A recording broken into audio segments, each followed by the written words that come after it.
बिस्मिल्लाहिर्रहमानिर्रहीम अस्सलाम वालेकुम वरहमतुल्लाहि वबरकातुहू। अल्लाहुम्मा सल्लि अला मुहम्मद व आले मुहम्मद। रब्बि इश्रह ली सदरी वयस्सिर ली अमरी वहलुल उक़दतम मिन लिसानी यफ़क़हू क़ौली। आमीन। ख़वातीन हज़रात, आप देख रहे हैं कुतुब ऑनलाइन और मैं हूँ बिलाल कुतुब। और ये जो मसला आज हम डिस्कस करेंगे ये सदियों पुराना है, सदियों पुराना है।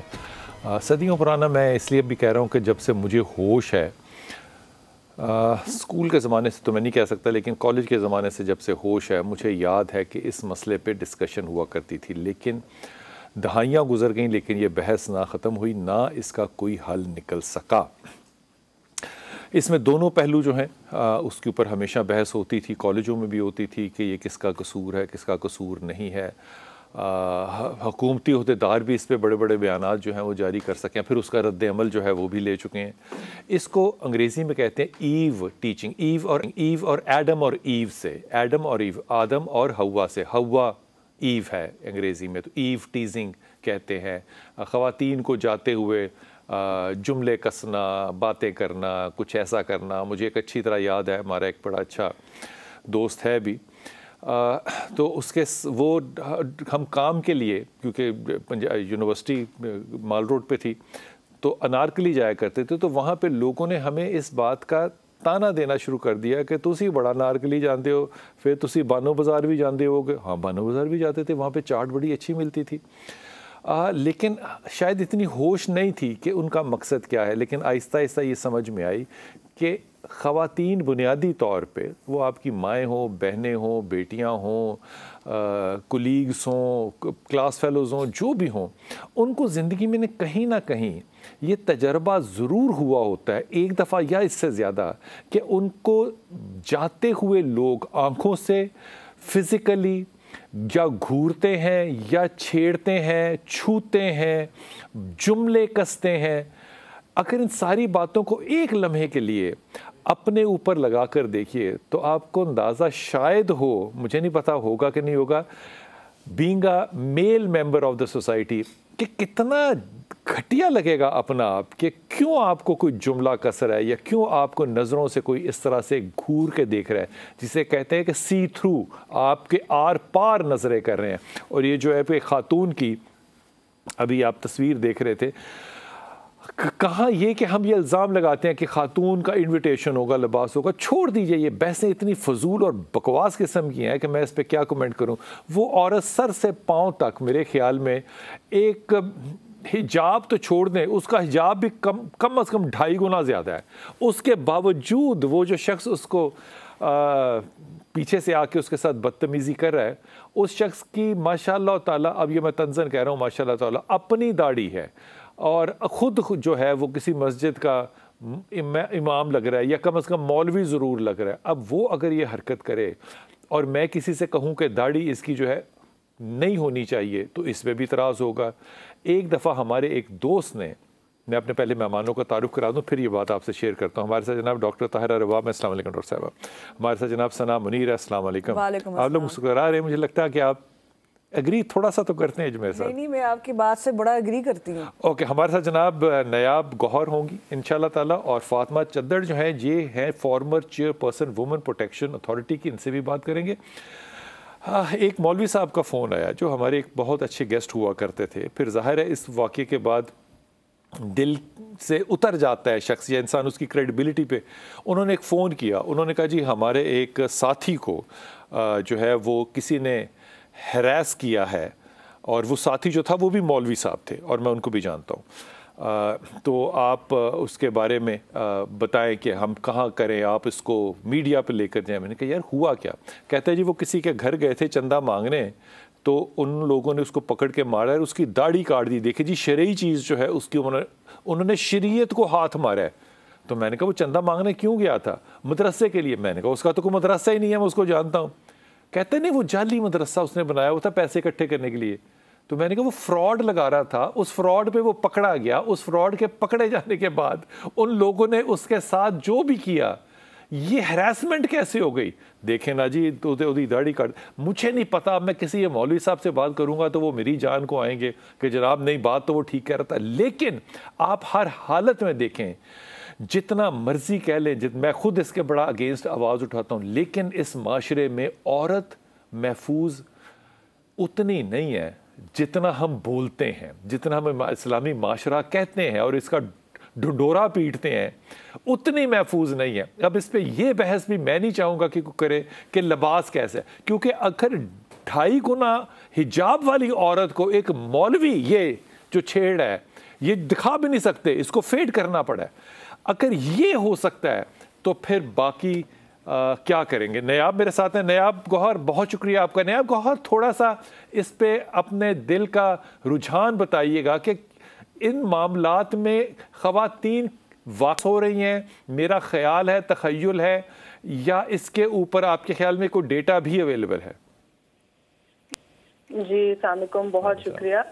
डेफिनेटली ऑफ कोर्स हो रही है। मेरे ख्याल में अब तो पाकिस्तान के अंदर बहुत देर से ये जो डिबेट है हरासमेंट की, वो काफी देर से पब्लिक डिस्कोर्स के अंदर भी आ गई है। इस पर बहस होती है, इसकी वजूहात पे बहस होती है। तो I think it's an established reality. ये सिर्फ पाकिस्तान में नहीं, पूरी दुनिया में हो रहा है। खैर, जो पाकिस्तान में यहाँ पे बहस आप फरमा रही हैं हो रही है, इसके ऊपर वजूहात आपने कहा, वो वजूहात क्या होती हैं जिसमें बहस हो रही है? जी देखिए, मेरे ख्याल में मेन वजह जो हम बहुत दफा कहते हैं वो यही होती है। दो वजूहात है। एक तो ये कि जुर्म को रोकना, और दूसरा ये कि जब कोई जुर्म होता है उसको पैदा करने वाले जो अनासिर हैं माशरे में, उनको हम प्रिवेंट कैसे कर सकते हैं। वो एक अलग पहलू है गौहर, वो एक अलग पहलू है। वजूहात क्या होती हैं? Why does it happen? मैं बिल्कुल ये बता रही हूँ कि ऐसी चीजों को पैदा करने वाले अनासिर, जब मैंने कहा ना कि क्यों होता है, तो हरासमेंट के ऊपर जितना भी हमारे पास लिटरेचर है वो यही कहता है कि हरासमेंट इसलिए होती है क्योंकि सेंसिटाइज नहीं किया जाता लोगों को कि आप इस तरह से किसी की पर्सनल स्पेस को वायलेट नहीं कर सकते। लोग अपना हक समझते हैं कि अगर कोई खातून या कुछ केसेस में कोई मर्द जो खास तौर पे उनसे कम ताकतवर हैं, जहां उनको उन पे किसी किस्म की बर्तरी हासिल है, वो अपना हक समझते हैं कि वो उनकी पर्सनल स्पेस को। गौहर, अगर लोग हक समझ रहे होते, जैसे मौलवी साहब की हम तस्वीर चला रहे हैं या बाकी चला रहे हैं, तो वो लोग वहां से भागे ना। वो हक नहीं समझते, वो उसको जुर्म समझ के ही कर रहे होते हैं, इसीलिए तो शाया उठ कर जाते हैं फिर। नहीं, लेकिन बहुत सारी ऐसी चीजें हैं जो लोग डिपेंड करता ना। देखिए, वही मैं बात कर रही हूँ, ताकत इसमें बहुत एक इम्पॉर्टेंट पहलू है। अगर आप किसी ऐसी जगह पर जाएंगे जहाँ बॉस और एम्प्लॉय की रिलेशनशिप है, तो बहुत लोग खुलेआम भी करते हैं क्योंकि उनको डर नहीं होता। इस केस में शायद क्योंकि अब हमारी डिस्कोर्स में इतनी ज्यादा आ गई है ये चीज, तो शायद वो आदमी इसलिए भागा क्योंकि उसको था डर कि कोई आ जाएगा तो मुझे फेंकनी पड़ेगी बेसिकली। लेकिन ये है कि बहुत केसेस में ऐसे होता है, तो हमें ये जहनियत इरेडिकेट करनी है कि भाई कोई जहां मर्जी फिर रहा है, कहीं जा रहा है, आप उसको हाथ नहीं लगा सकते, ये आपका हक नहीं है। मैं नया मेरे साथ रहिए कि मैं दोबारा आपकी तरफ आऊँगा। पहली बात तो ये सुना कि ये बताना है कि आप ये नहीं कर सकते, ये तो कानून की इम्प्लीमेंटेशन हो गई ना, कि आपने अप्लाई करना है कानून को। वो उसको चीट तो हर तरह से किया जाए। कत्ल सबको पता है नहीं करना, कत्ल भी होता है, किडनैप नहीं करना, किडनैप भी होता है। मामला ये है कि ये आपके साथ तजर्बे होते हैं। ये देखिए, ये जो आपका टॉपिक, तो सबसे बड़ी अच्छी बात है आपने जो है ये टॉपिक आप लेके और इसके ऊपर हम अवेयरनेस क्रिएट करेंगे। हैरत नहीं हो रही कि मैंने सारी जिंदगी इस शहर में गुजारी है और मैं आज आपसे पूछ रहा हूँ कि ये होता है? देखिए ना, ये it's very thoughtful of you and thoughtful of this entire team that they have brought this kind of topic on this platform. और मेरे ख्याल से कि मेजॉरिटी ऑफ खवातीन के साथ होता है। इट्स नॉट समथिंग न्यू कि जुमले कसना, सीटी मारना, देख के उसको छेड़ना, अगर वो अच्छी लग रही है तो गुड़िया कहेंगे। मेजॉरिटी के लफ्ज को छोड़ दीजिए, मैं आज तक एक औरत को नहीं ऐसी मिला जिसने ये ना कहा हो कि मुझे ऐसा नहीं हुआ। It has happened with everyone. मैं नहीं किसी को जानता। देखिए, ये जो ईव टीजिंग का टॉपिक है, इट मींस के पब्लिक प्लेस पे खातून को हरास किया जाता है। पार्क्स में आप सिनेमा बस पे, ट्रांसपोर्ट पे जाएं, मुझे बताएं, जब एक खातून को हरास किया जाता है, सबसे पहले आपका ख्याल है कि वो साइकोलॉजिकली स्टेट ऑफ फियर में नहीं आएगी? आप उसकी प्रोग्रेस को हिंडर कर रहे हैं। वो एजुकेशन लेने नहीं जा सकती, वो जॉब करने नहीं जा सकती भी। अब हर वक्त तो उसका जेंट्स नहीं रहेंगे ना, उसके साथ हर वक्त मेल ने तो नहीं रहना, लेकिन कहीं जाना है, उसके पास 2 विगो नहीं है जो आगे पीछे चले। एग्जैक्टली, तो वो क्या सिक्योरिटी गार्ड रखे अपने साथ? यानी कि वो इतनी स्टेट ऑफ फियर में आ जाती कि मैं अगर निकलूंगी बाहर तो मुझे छेड़ा वाला है। कभी इसके ऊपर डॉक्टर साहब को रिसर्च हुई है कि वो क्या माइंडसेट है मर्दों का जो इस चीज को मेरे ख्याल में तो डर के करते हैं? ये नहीं कि उनको पता है कि हमारा राइट है, कोई राइट साइड नहीं है, वरना वो भागे ना वहां से। तो करने का क्या आंसर क्या होता है? बेसिकली सबसे पहले तो मैं आपके एक पिछले वाले सवाल के ऊपर जाऊंगी कि मेजॉरिटी वाकई ही छोड़ देना चाहिए ये लफ्ज़। हमें सवाल ये करना चाहिए कि कोई बचा है तो सामने आए। हाँ, कोई बचा है तो सामने आए, कोई बचा है तो बताएं। बिल्कुल। और उसमें मादरत के साथ आज हमारा विमेन स्पेसिफिक प्रोग्राम ज़रूर है, मगर बहुत सारे टाइम पे आदमियों के साथ भी ये चीज़ें हैं, बिकॉज मेरी अपनी एक रिसर्च है जो कि आदमियों को भी हैरेस करते हैं। बिल्कुल। आदमी या औरतें? दोनों। और उसमें हमने जब यानी ये अब्यूज़ पर्टिकुलर एक सवाल हमने पूछा था कि क्या कभी आपको अब्यूज़ हुआ है या हैरेस किया गया है, तो वो किस नौयत का था।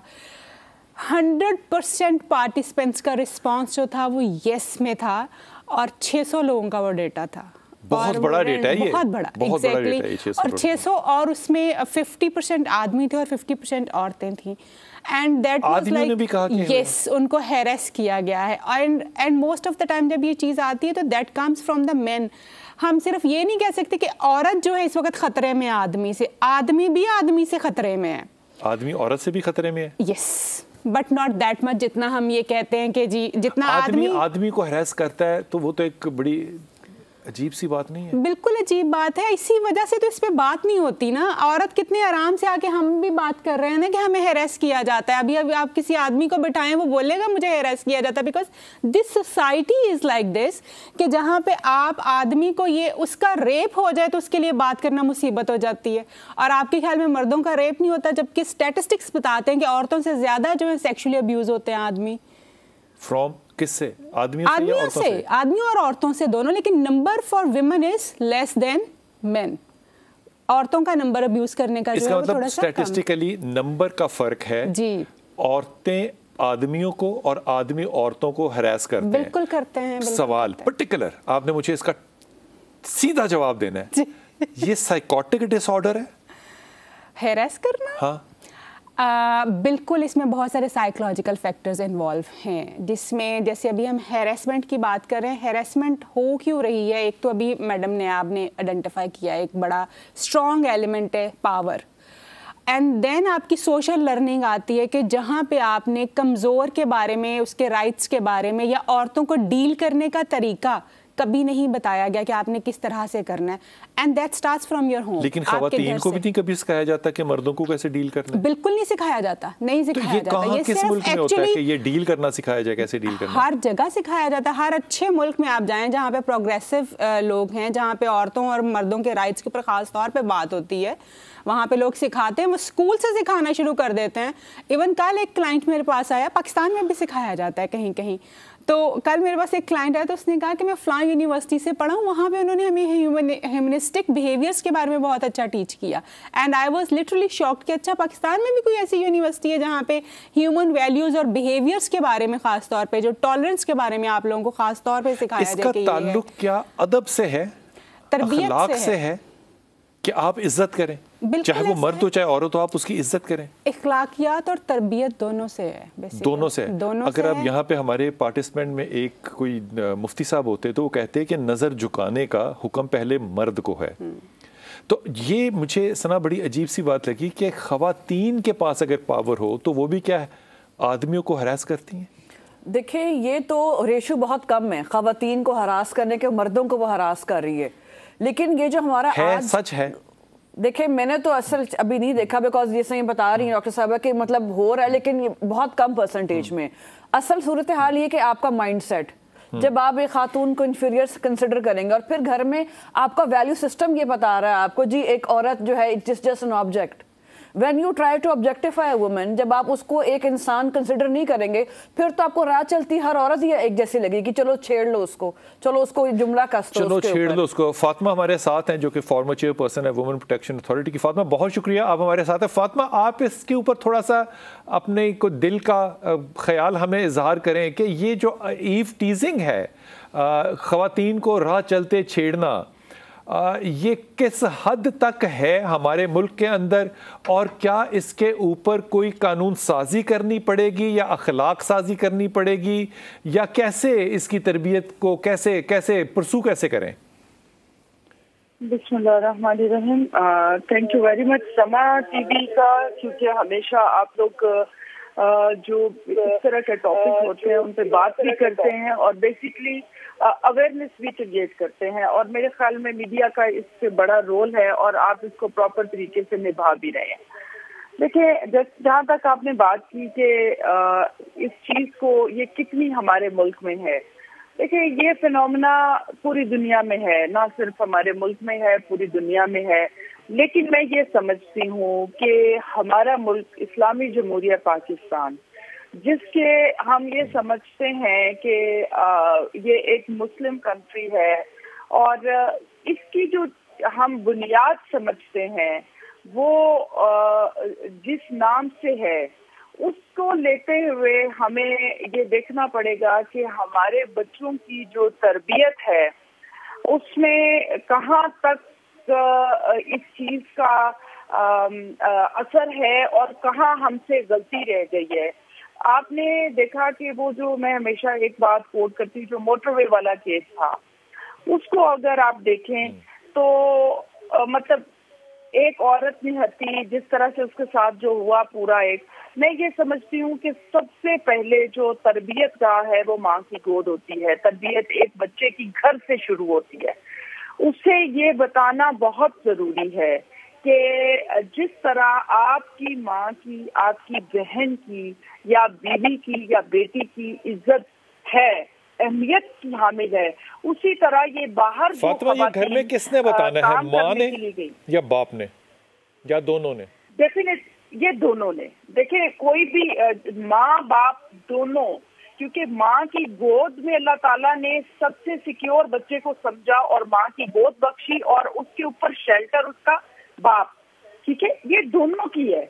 दोनों की तरबियत जो है वो लाजमी है कि वो बच्चे को डे फर्स्ट से बताएं कि जिस तरह आपके घर की औरतों की इज्जत मुकद्दम है, इसी तरह जो बाहर औरतें काम करने के लिए या कुछ सौदा सलफ लेने के लिए कोई औरत बाहर गई हुई है, कॉलेज में बच्ची पढ़ने गई हुई है, आपकी कुलीग है यूनिवर्सिटी में आपके साथ काम कर रही है, उस औरत की इज्जत भी उतनी ही मुकद्दम है जितनी आपकी माँ बहन की है। आप देखें कि ये इस तरह के जो इंसिडेंट हैं ये अब ज्यादा क्यों होना शुरू हो गए हैं? वो इसलिए, एक तो रिपोर्टिंग ज्यादा होती है, दूसरा ये कि अब लोगों के जहन में वो जो एक बात थी कि एक घर की बेटी जो है वो पूरे गांव की बेटी है या एक टाउन की बेटी जो है वो पूरे टाउन की बेटी है, ये चीजें कहीं ना कहीं पीछे रह गई हैं। हमारी तरबियत में थोड़ा सा फर्क रह गया है और हमें फातिमा इस पे भी थोड़ी सी बात कीजिएगा। आप फरमा रही है ना जैसे मोहल्ले की बेटी माँ बहनें साझी होती थी, तो ये पीछे क्यों रह गई है? क्योंकि अब हमने ये समझा है कि हमारा घर जो है उसका हमने दरवाजा बंद कर लिया है। आप देखिए कि पहले एक मोहल्ले में एक बुजुर्ग मर्द या एक औरत होते थे और बच्चे सारे उससे गली में कुछ खेल रहे होते थे, वो अम्मा जी कहती थी चलो कुड़ियों अपने कार, चलो मुंडियों अपने कार। अब ये बात नहीं रही। हम अब कहते हैं जी कोई होता कौन है हमारे बच्चे को कुछ कहने वाला। हम अपने घरों के दरवाजे बंद कर लेते हैं, अपने बच्चों को समझते हैं कि हम महफूज हो गया। बाहर के बच्चे के साथ अगर कोई किसी बच्चे के साथ कोई अब्यूज हो रहा है, किसी बच्ची के साथ कोई ज्यादती हो रही है, तो हम समझते हैं साडा कार महफूज है। तो इसका मतलब ये हुआ कि हमने अपने बच्चों को खुद बताया ना, खुद ट्रेन किया ना इस बात पे, तो अब फिर रोना भी नहीं चाहिए फिर हमें। देखिए, अभी हमें अब रोना नहीं चाहिए, लेकिन हमें दोबारा अपने बच्चों को उस साइड पे लेके आना होगा।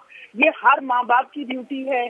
ये हमारे एक दुनिया की बहुत बड़ी अजीब सी ये बात नहीं लगती कि पहले हमने 20 साल इन्वेस्ट किए इस बात पे कि कोई हमारे बच्चों को कुछ कह ना सके, राइट्स ऑफ इंडिविजुअल्स हैं उसको रिटेन और मेंटेन किया जाए, फिर उसके जो बाय प्रोडक्ट्स निकले या साइड इफेक्ट्स निकले उनको हम अब कबूल नहीं करते और अब हम कहते हैं कि आगे बढ़ने के लिए अब वापसी का सफर जो है वो दोबारा करना पड़ेगा।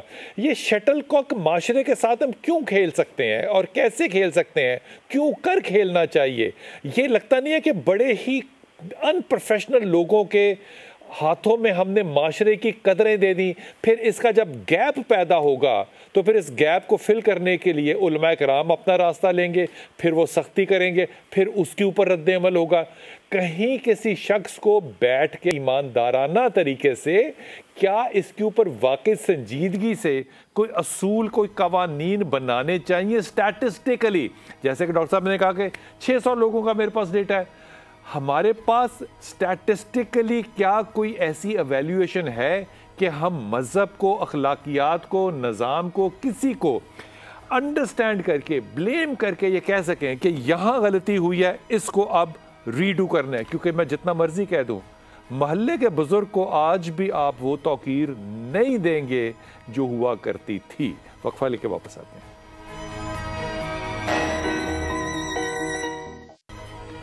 बिस्मिल्लाहिर्रहमानिर्रहीम। मुझे याद है सना के मेरी पुप्पो जो हैं, हम जिस महल्ले में रहते थे ना, तो मेरी पुप्पो टीचर थी, तो ज़ाहिर है दूर जाती थी स्कूल में पढ़ाने के लिए, और वो थोड़ा सा सोशल सर्विस का उनको बड़ा सख्त ज़ौक़ था।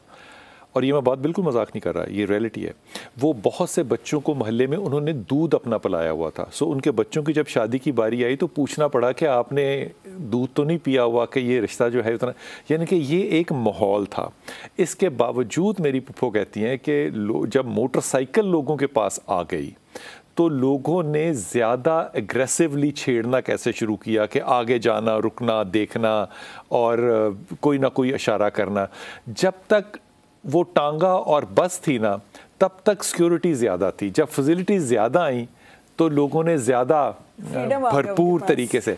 अब आखिर ये मामला मैं देखूं, या यहाँ पे हमारी एक रिप्रेजेंटेशन होती रिलीजियस, तो वो कहते जनाब हम जब आपसे कहते थे कि इस फ्रीडम का वालेहाना इस्तेमाल ना करें, इस पे पाबंदियाँ लगा कर रखें, इस पे खलाकियात की पाबंदियाँ, मज़हब की पाबंदियाँ, नज़रों की पाबंदियाँ, शरीयत की पाबंदियाँ, फिर उनकी सज़ाएँ नाफिज करें, तो आपने नहीं की, तो अब आप रोते क्यों हैं? तो फिर अब हम रोते क्यों हैं? देखें, एक तो शरीयत का डेफिनेटली अपना एक रोल है, वो एक अलग डोमेन है। डेफिनेटली हमें अपनी मर्दों को कहा गया कि नज़रें नीचे रखें, आप ओनरशिप दें, बट उसके साथ साथ कानून भी आता है। उसके अलावा आपकी सेल्फ अकाउंटेबिलिटी भी कि आप खुद कितने अच्छे इंसान बन रहे हैं। Again I will talk about, it's all about ethics and value system. आपको पता होना चाहिए घर में कि जी कि आपका राइट क्या है, गलत चीज़ क्या गलत है।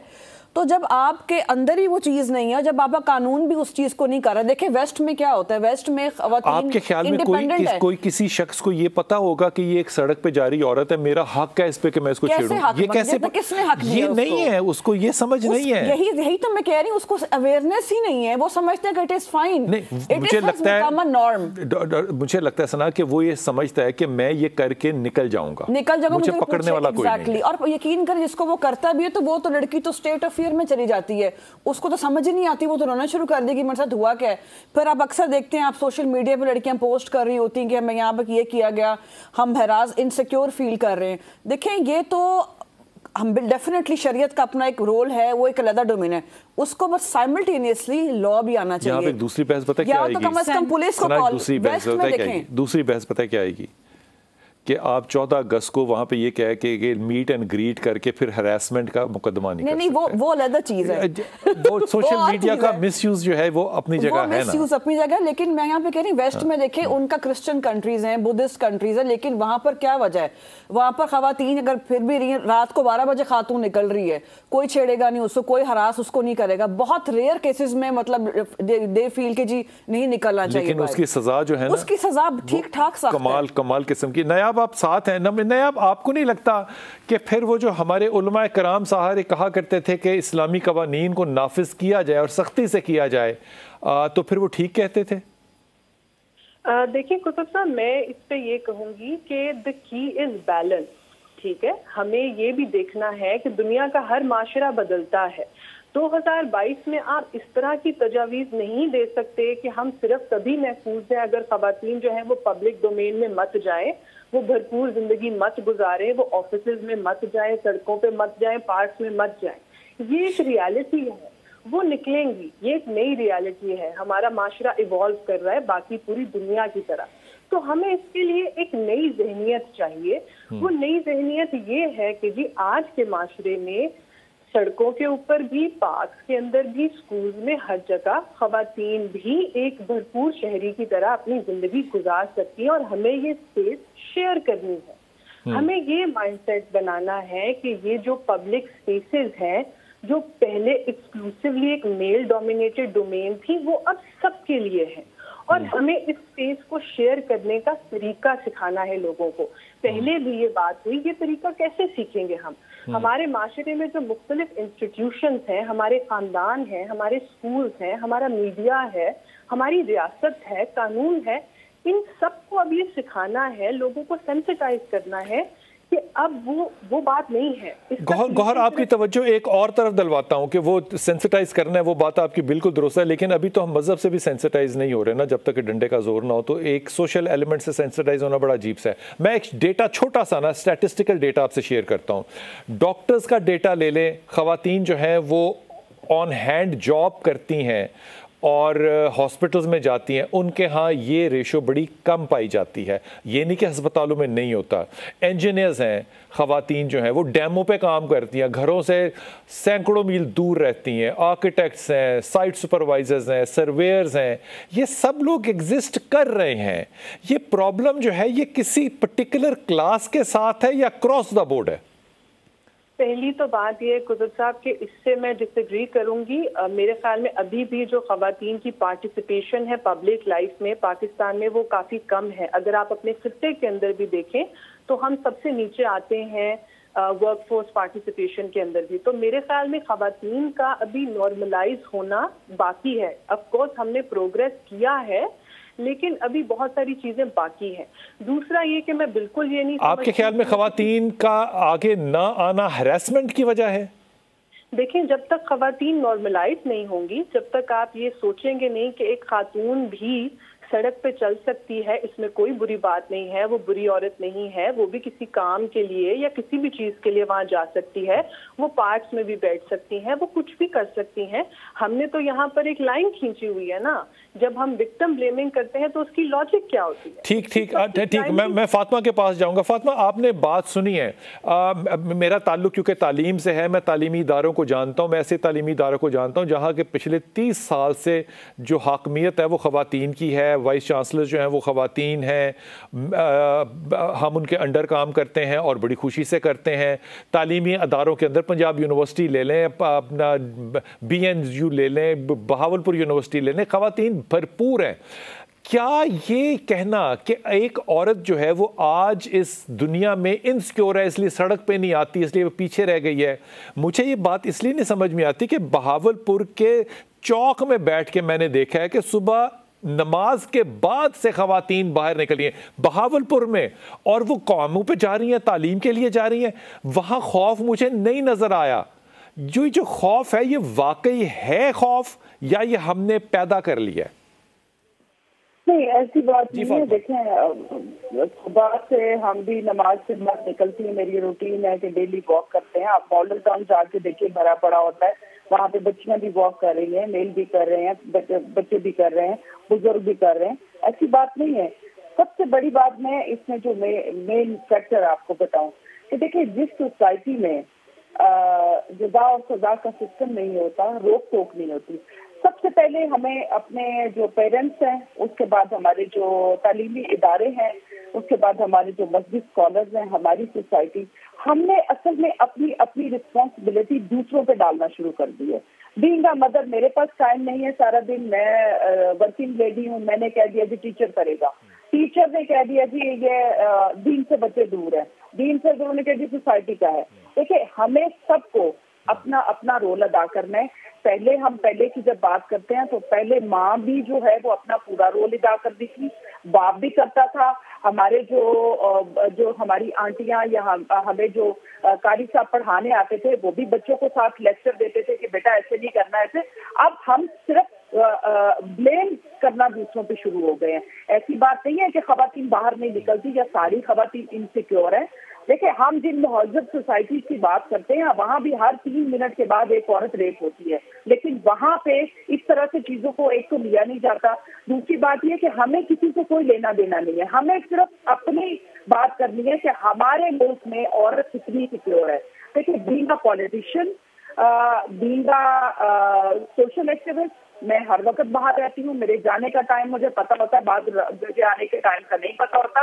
अल्लाह का लाख लाख शुक्र है आज तक इस तरह का इंसिडेंट ही हुआ, और बहुत से लोगों के साथ नहीं होता, लेकिन जिनके साथ होता है। नयाब और फातिमा, आपका बहुत शुक्रिया। फातिमा, आपने बड़ी ज़बरदस्त बात की। Probably the way you carry yourself, इसको उर्दू में कहूँ तो आप अपने आप को कितनी अहमियत खुद देते हैं, ये बहुत सी चीज़ें जो है ये डिटर्मिन करेगा। लेकिन हमारे इस प्रोग्राम में हमारी प्रोड्यूसर खुद खातून है, यकीन कीजिए उसके हुक्म को ना कैमरे के आगे ना कैमरे के पीछे मुमकिन नहीं है कि कोई शख्स ये कह दे कि मैं नहीं करता, सवाल ही नहीं पैदा होता। लेकिन वो ओनरशिप अपनी जगह पे मौजूद है। जाहिर है वो एक रिलेशनशिप जब तक डेवलप नहीं होगा, जब तक ओनरशिप नहीं होगी, क्या इस माशरे में हम वाकई मुसलमान होते हुए भी कहते तो हैं कि ये इस्लामी दीनी बहन भाई हैं, हम मानते नहीं हैं। वक्फा लीजिए, वापस आते हैं।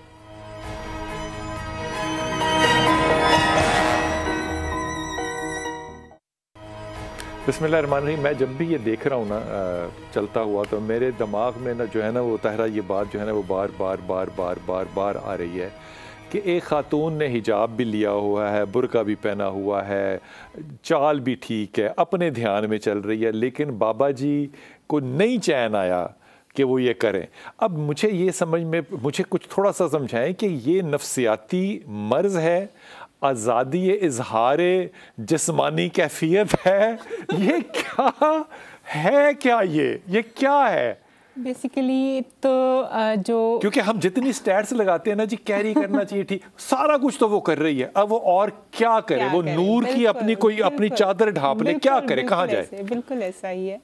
जो एक बात है कि अगर मैं साइकोलॉजिकल टर्म्स में इसको एक्सप्लेन करूं, तो एक चीज़ जिसको आप प्लेजर कहते हैं, जब लोगों की फ्रस्ट्रेशन पर्टिकुलरली, बिकॉज ये नहीं है कि जी उसको फिजिकली टच करने में उसको मजा आ रहा है, वो सेक्सुअल प्लेजर ले रहा है। आई एम सो सॉरी, मैं माजरत चाहती हूँ अपने लफ्ज़ों के लिए अगर ये बड़ा ब्लंट हो गया है या जो भी है, मगर it is coming from the sexual pleasure.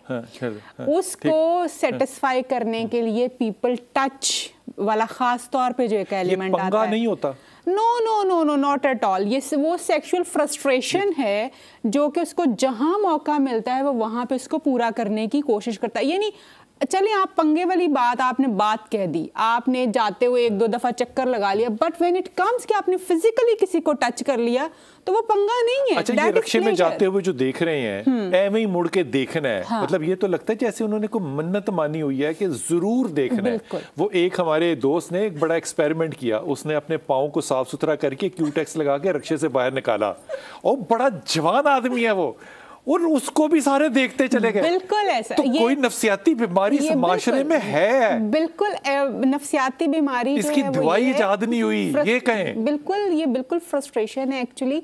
And at the same time मैं ये समझती हूँ कि हमारे यहाँ पे तरबियत का फुकदान, आदमी की तरबियत का फुकदान बहुत ज्यादा है। हमने अपनी तरबियत औरत पे फोकस की हुई है, ये करो ये करो ये करो। कभी उसकी तरबियत नजर नहीं आई कि उस पे फोकस की हुई है, ना आदमी की है, है ही नहीं। फोकस औरत है, आपने दबाना भी औरत को है, आपने नीचा भी औरत को दिखाना है, आपने घर में बीवी को भी कैद करके रखना है। जैसे आदमी जो है ना वो ऑलरेडी तरबियत याफ्ता है, उसकी तरबियत भी कर रहे हैं, एक्सपेरिमेंट कैद करके रखना है, औरत को कैद भी करना है, उसको कहना है अपनी आवाज ऊंची ना करो, आपने ऊंचा नहीं बोलना, तुम बहुत वो ये हो गई हो। निकलता हूं बेगम से कि आज क्या प्रोग्राम है तुम्हारा। सर अब ये 100% नहीं है ना एप्लीकेशन, हम 100% तो ह्यूमन बिहेवियर को कहीं अप्लाई कर ही नहीं सकते ना। एक जुमला जल्दी से आपने मुझे क्लियर कर देना है। जब हम ये कहते हैं कि मेरा प्राइवेट स्पेस है, यस ठीक है, अब ये प्राइवेट स्पेस जो है, ये सारे प्राइवेट मिलके इस माशरे को जुदा कर देंगे।